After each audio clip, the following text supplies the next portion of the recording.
Yeah, I was wondering. So what you're doing is really rewiring the animal's mind, but also the human's mind, right?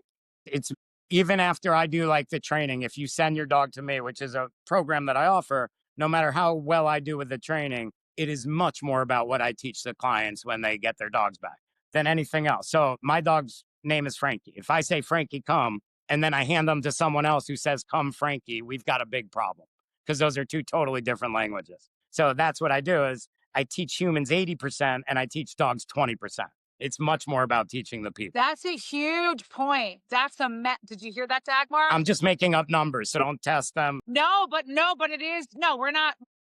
Dagmar is very analytical, so don't do percentages. They're just going to hold you to that. That's what I realized after I said Yeah, it. but I'm not. No, but what you're saying is there's a much higher percentage of training the human than the dog because dogs can't train themselves. It has to come from the human. So that makes 100%.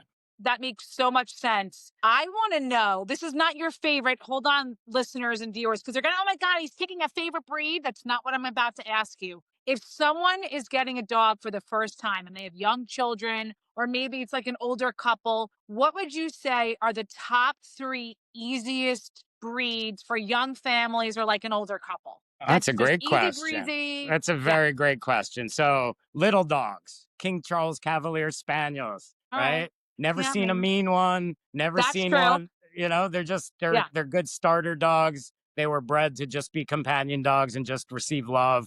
They don't need they need exercise. I don't want anyone to misinterpret, but they don't need a ton of training and mental stimulation and a job to do the way a lot of working breeds or sporting breeds do.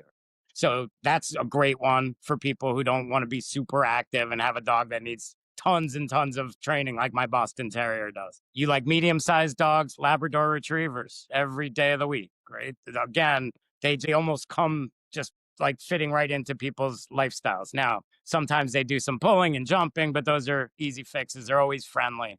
So wonderful dogs. And I'm not afraid to answer your question. I don't know about top 3 for what people should get, but my favorite breed is Rottweilers, always has been. Know that from when we were kids. Can you believe his favorite breed is one of the dogs that most people are afraid of?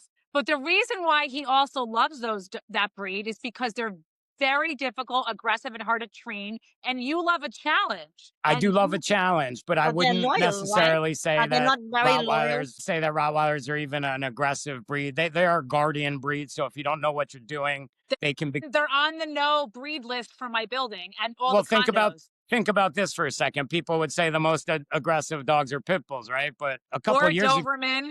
yeah, or something like that. But there's a lot more, Dalmatians that bite people than pit bulls, but they don't kill, they don't maul. You're not going to read about it in the newspaper. So as far as What towards breeds people, turn? What breeds are known from turning on their owners? that's if that is happening at all. Let me I've stop heard that this about Dobermans. discussion.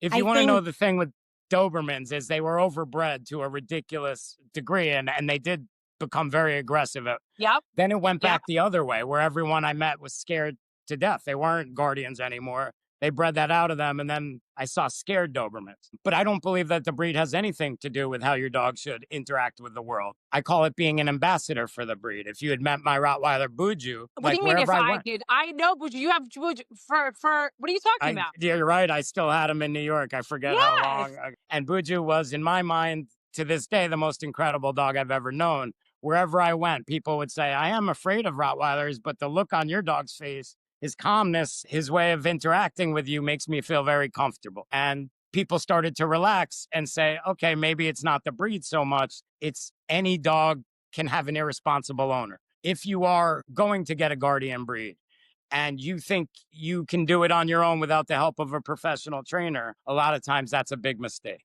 I don't believe you should have a Doberman that doesn't do very good obedience. I don't believe you should have a pit bull or a Rottweiler that doesn't do very good obedience. And for safety, no dog shouldn't, right? But if you talk about a Yorkie or, a Doodle or a Havanese, no one's really worried too much about it. But when you have these big, strong, tough dogs, obedience becomes the only thing that's going to keep you out of those scenarios. Right. But I really don't believe that there are breeds that are more aggressive, except we all know that pit bulls can have a tendency towards animal aggression, right?